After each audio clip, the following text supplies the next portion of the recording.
While most people in a group instinctively look for the gap to speak, you instinctively look for the patterns nobody else is tracking. You catch the moment your friend's smile didn't reach her eyes. You notice that the loudest person in the room hasn't asked anyone a single question.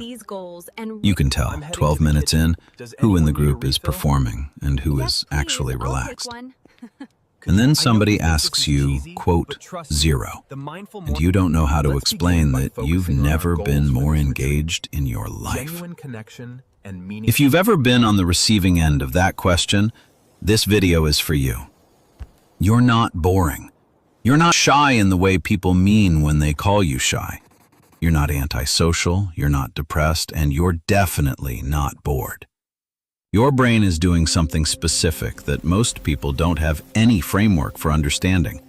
And once you have the framework, you'll stop apologizing for the way you show up in rooms. Start with what going quiet actually is, neurologically. Most people assume silence in a group means absence, like the quiet person isn't really participating. The opposite is closer to the truth. Quiet observation in a group is one of the most cognitively expensive things a brain can do. You're tracking multiple conversations at once. You're reading body language. You're noticing tone shifts. You're catching what's said versus what's meant. And you're holding all of it in working memory while the room moves at conversational speed. This is not absence. This is overdrive. Here's where it gets interesting. Jerome Kagan at Harvard, starting in the late 1980s, did some of the most important temperament research of the 20th century. He took hundreds of 4-month-old infants and exposed them to mild novelty, a new sound, a new face, a new object. About 15 to 20% of those babies reacted with what he called high reactivity. Their heart rate spiked, their limbs moved sharply, their bodies registered the new thing as a lot. The other 80% were calmer, more even, less aroused. Then Kagan did the rare and beautiful thing. He followed those same children for decades.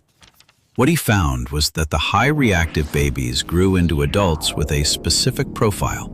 They were more likely to observe before acting, more likely to be careful in unfamiliar groups, more likely to notice things others missed, not because they were anxious, because their nervous systems were calibrated to take in more. So when you walk into a room and the loud people start filling it with their energy immediately, you're not failing to participate. You're processing at a higher resolution than the room is operating at. Your default mode network is doing something the people leading the conversation aren't doing. It's reading the entire system, not just contributing to it. Wild, right? Two different jobs in the same room. Some people are there to produce conversation. You're there to read the conversation. Both are real work. Only one of them gets recognized as work. Picture this. You're 29. You're an elementary school teacher. You're on a corporate-style team-building retreat at a mountain lodge with about 12 colleagues. The activities are loud. Group hikes, trivia nights, structured icebreakers. By day 3, the more extroverted half of the group has decided you're shy and maybe don't really like them. What they don't know is that you've already worked out by Monday afternoon that the project lead is on the verge of burnout, that 2 members of the marketing team have an unresolved tension that's about to surface, and that the new hire, the one nobody is including, is brilliant and being missed.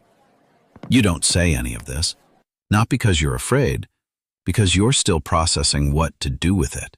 By Friday, you'll quietly mention 2 of those observations to the right person. Things will shift. Nobody will trace it back to you. That's how watchers work. That's so true. There's a writer who understood this kind of person better than most, Jane Austen. The protagonist of Persuasion, Anne Elliot, is one of the great quiet observers of literature. She sits at the edge of family gatherings while her louder relatives perform around her. Absolutely, but They think consider the she's implications invisible. for the long term. She's We not. have to adapt. She knows exactly who is lying about their feelings, exactly which marriage will fail, exactly which sister is masking pain with frivolity. Oh, yeah. Austen, herself a quiet observer in real life, wrote Anne as a kind of revenge fantasy for everyone who has ever been underestimated for not talking. The whole novel is about the moment when other And then people he just finally stood realized there. that the quietest You should have person in the seen it. We room were all was, the clapping. entire time, the one who actually saw them. Now ask yourself this. Think about the last group situation That's where exactly what I you meant went about quiet. focusing on the positives. Not the bad kind, Right, and the support not the structure. disengaged I'm so glad you're or all here. depressed kind. This is the perfect The opportunity engaged to kind. connect with each other. Try to reflect on our remember shared what The you next were step is to actually finalize doing the in your proposal by head Tuesday. while you were That silent. seems a bit rushed, doesn't Were you it? bored? We still need to review the Probably data. not. Wait, the hike to the falls Were is you perfect for tracking team something? bonding, and it fits the budget Almost perfectly. certainly. I agree. The idea Were to you generate waiting video for a is specific fantastic, moment to and we just speak, need to or prioritize holding engagement. multiple threads at once, Welcome, trying to decide everyone. which one I'm mattered? so excited for us to connect. Now ask yourself reflect, whether anyone in the room everyone. knew Our you were Q2 doing initiatives any are of clear. that. We must grow They customer probably value, didn't. build together, They and saw deliver impact. silence. You were running calculations. Here's the comparison worth holding clearly in your It's hard head. to share when I feel There's a like this, difference but between you know I three need to. things people often Thank you for saying confuse. that.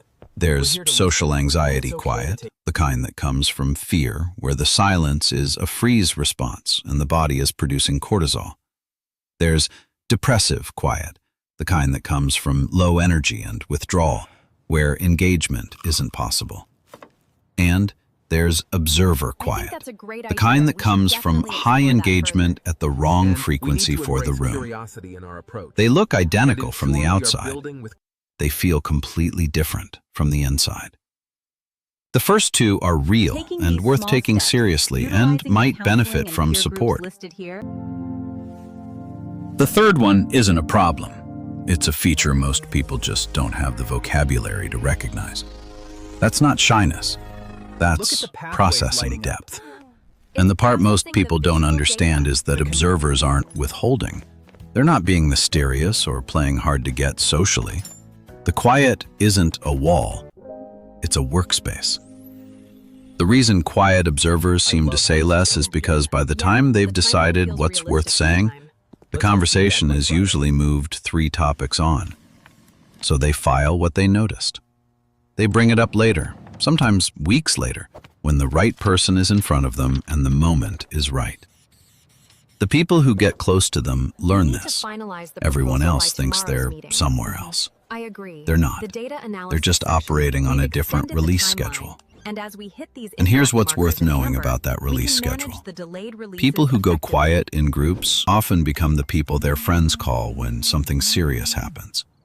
Not the loudest friend, not the one with the constant updates, the watcher, Oh my gosh, what because that watcher remembers what mattered to you 6 months ago, knows what you don't want to hear right now versus what you need to hear, has been quietly tracking you the whole time.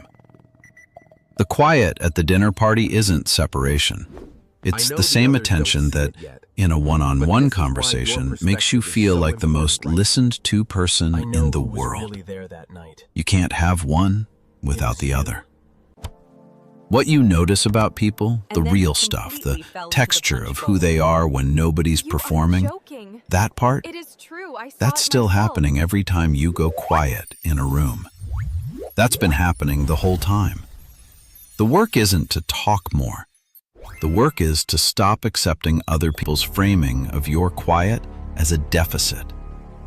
Find the people who know what your silence means. Hear me out. Speak Small when you movements, have something worth saying. consistently, then we scale. And know that some of the most important things you ever do for the people you love will happen in the moments when you said nothing and noticed everything. Next video on Saturday. There's a specific feeling most people don't realize they have. The constant low hum of needing to be useful, of feeling responsible for everyone in the room. If you've ever been the person who notices when someone needs water before they ask, that one's for you. If this resonated, subscribe. There's a lot more like it coming.